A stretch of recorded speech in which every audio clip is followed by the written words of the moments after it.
What's up guys, welcome to the BBA HQ and another episode. So this is the first part of a Victorian High Country mini-series where myself and the butler, we're going to head off down to Tom Groggin in a couple of days. We're going to catch up with two of my friends and we're basically going to work our way across the Victorian High Country towards the Dargo area. So we've only got a very rough plan. We've got 5, 6, 7, 8, 9 nights. It's pretty flexible and we're just basically going to see where we get to. But before we do that, we've got to get the car ready for the trip. So for this trip, I've got a set of brand new BFG KM3 mud terrain tyres. So I've also got some new rims as well. So these, I got these second hand from Gumtree or eBay or somewhere or Facebook Marketplace. Toyota Prado 17-inch rims, currently running the 18s. So we're going to downgrade the wheel size but upgrade the tyre profile, and that just gives us that bit more rubber. So these are pretty tough tyre. We've got these on the trail. I'm pretty impressed with them. The previous ones, the KO2s, the all-terrains, I've been very, very impressed with those. So I'm going to stick with BFGs and we're going to give the muddies a go.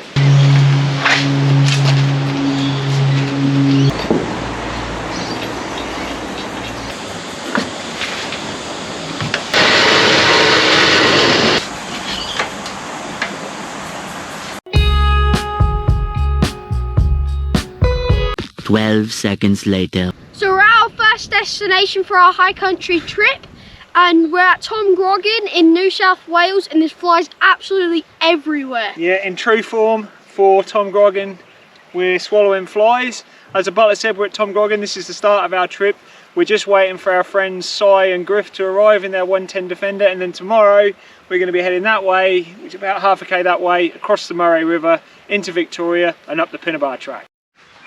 And we're excited this trip to try our new crash pad double swag. We've not had a swag before, so we're keen to give that a razz later on.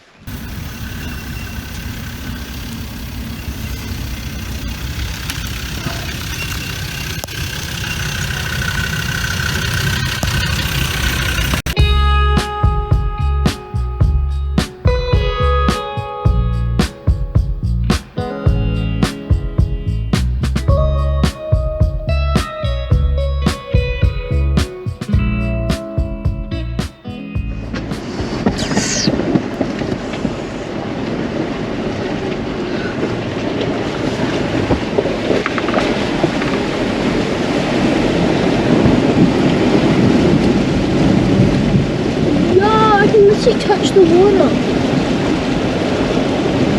I want to touch it when we get deeper. Touch water.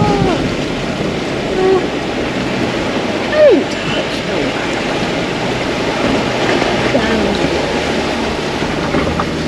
water. So just crossed the Murray River and now we're in Victoria. So the first destination today is Mt Pinnibar, which we did in our earlier episode, one of our earlier episodes, so we're probably not going to film that, and we'll see you guys once we get to the summit. See you there, unless anything interesting happens, of course. So we're at the trig point of Mt Pinnibar and we're 1,772 metres in the air. So let's go take a look round, and it seems mega windy here.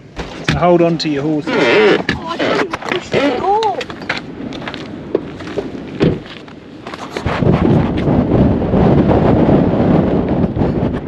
There comes Si and Griff, they're coming along the ridge line now.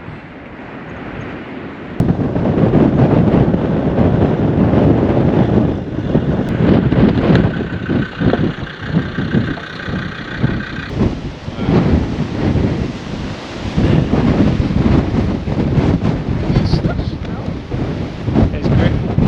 Where is he? There he is.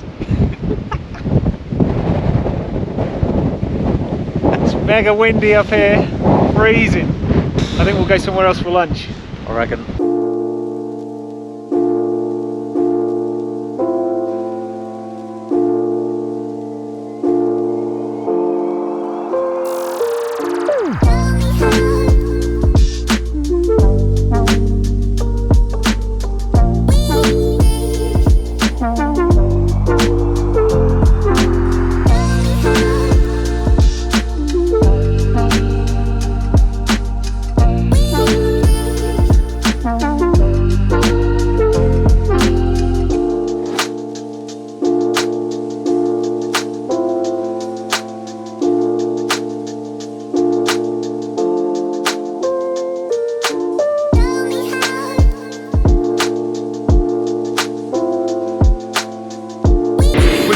past Mount Anderson. I didn't realise that's Mt Gibbo in front of us where we're heading now.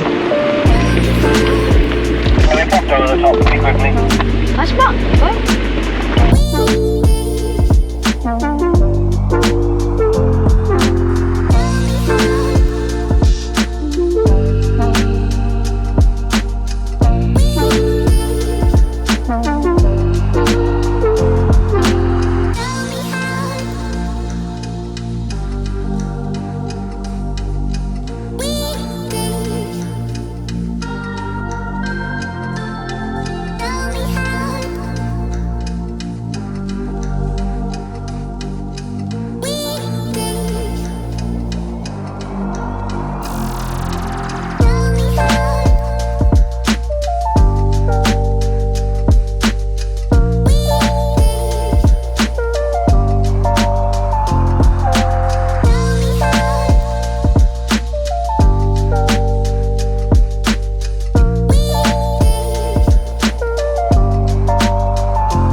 So we're heading for the summit of Mt Gibbo. And that's 1,757 metres above sea level.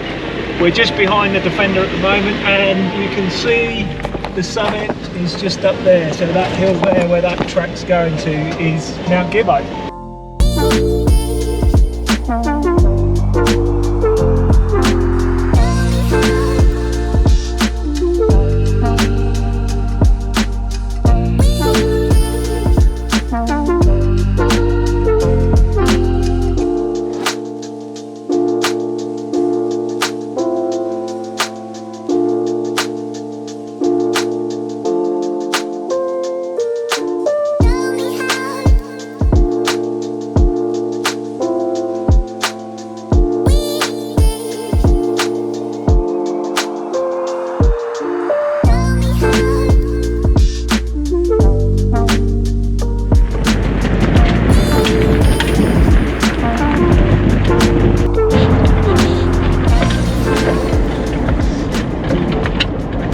So we have an issue with the Land Rover at the moment.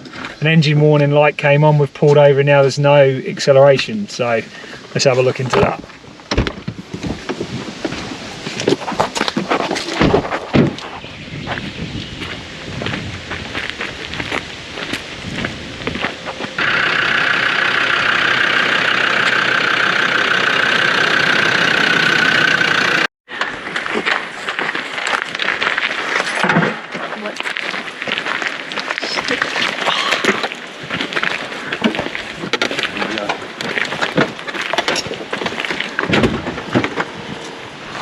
So we just had a look at all the clips, put them back together. We're thinking that there's nothing obvious, it's actually starting and running now. So it's very, very dusty on this track. So we're thinking it might just be dust on one of the sensors or one of the electrical connections. So we just tried all the connectors, they all seem okay, and now it's all good again. So we'll see. So we're going to be on our way again, look for a campground.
So the first obstacle we got to was the Murray River. Pretty easy crossing for us. The water depth was only up to about the wheels. Nice, firm, rocky bottom. There was a bit of a hole on the exit, but it's generally okay. As with any creek crossing, you always want to just check the depth before you go. It's nice and clear on this day, so we could see that it was reasonably shallow. So the first tracks we encountered on the trip were the Pinnibar track, the Wheelers Creek log track and the Mt Gibbo track. All three tracks are rated difficult tracks by HEMA. The track surface for all three tracks was generally rocky. That varied from intact, hard, steppy rock to loose, scrabbly, scree rock. At some locations the tracks are very steep and that would be extremely challenging during wet conditions. Luckily for us it was dry, so we managed to scramble up with no trouble at all. Generally, the track conditions were good apart from one steep section on the Pinnibar track that was heavily rutted and eroded out. In the dry, most four-wheel drive should be able to tackle these tracks, but we would recommend as a minimum a decent set of tyres such as all-terrain tyres and a suspension lift. We also wouldn't recommend doing these tracks as a single vehicle. The area is fairly remote and we didn't see many cars at all during our time in the high country. If you did get in a drama there, it could be a few days before another vehicle passes by. Right, so we're going to end the episode here on the morning of day 3 at Wember Flat Campground, where we're getting ready to explore more of the awesome Victorian High Country.